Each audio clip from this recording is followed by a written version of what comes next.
ඕකේ wallet එක launch කරන්න කලින් අපිට wallet එක ගැන කතා කරන්න දේවල් දෙකක් තියෙනවා. ඒ තමයි අපේ wallet වර්ග දෙකක් අපි මෙතන implement කරලා තිනවා. පළවෙනි wallet එක තමයි daily wallet එක. ඒ වගේම දෙවෙනි wallet එක අපි කතා කරන්න පුළුවන් එක long term goals වගේ දේවල් wallet track කරගන්න පුළුවන් නම් ඒ වගේ දේවල් වලට අපි දෙවෙනි wallet එක implement කරලා තිනවා. daily wallet එක වැඩ කරන්නේ මෙන්න මෙහෙමයි. හිතන්න ඔයාට daily limit එක දීලා තියෙන්නේ රුපියල් 500. ඒ වගේම ඔයා අද දවසේ තොල්ද රුපියල් 700ක වියදමක් කරලා තිනවා. එතකොට වැඩියෙන් රුපියල් 200ක් වියදම් කරලා තිනවා. මේ 200 ඔයාලට හෙට හම්බෙන 500න් 200ක් අඩු කරලා තමයි හෙට ඔයාලට වියදම් කරන්න හම්බෙන්නේ.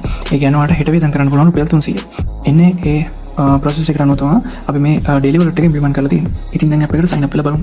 මෙතන ඔයාලා බලා ගන්න පුළුවන් basic form එක මේ form එක fill කරලා next දෙන්න. ඊට පස්සේ මේ collaboration කියලා තියෙන ඊළඟ form එකේ ඔයාලගේ total cash වලට ඔයාලගේ කැමති මුදලක් එතන දාලා daily spending limit එකට ඔයාලට සරලන daily spending limit එකක් දාන්න.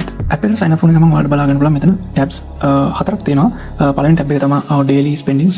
දෙවෙනි tab එක තමයි milestones. ඒ කියන්නේ අර goals වගේ දේවල්. තුන්වෙනි tab එක ඔයාලා බලා ගන්න පුළුවන් insights. ඒ වගේම හතරවෙනි tab එක විදිහට ඔයාලා බලා ගන්න පුළුවන් settings. අපි ඒක expense එකක් add කරලා බලමු කොහොමද මේ app එක වැඩ කරන්නේ කියලා.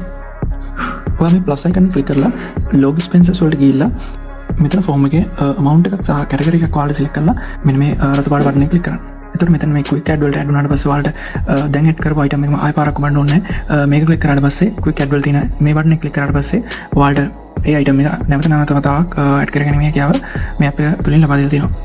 මෙතනදී ලොකු goal එකක් select කරන නිසා ලොකු මුදලක් add කරන්න ඕන නිසා මෙතන plus icon එක click කරලා deposit වලට ගිහලා මේ vault icon එක select කරලා ඔයාලා amount එකක් දාලා confirm deposit click කරන්න.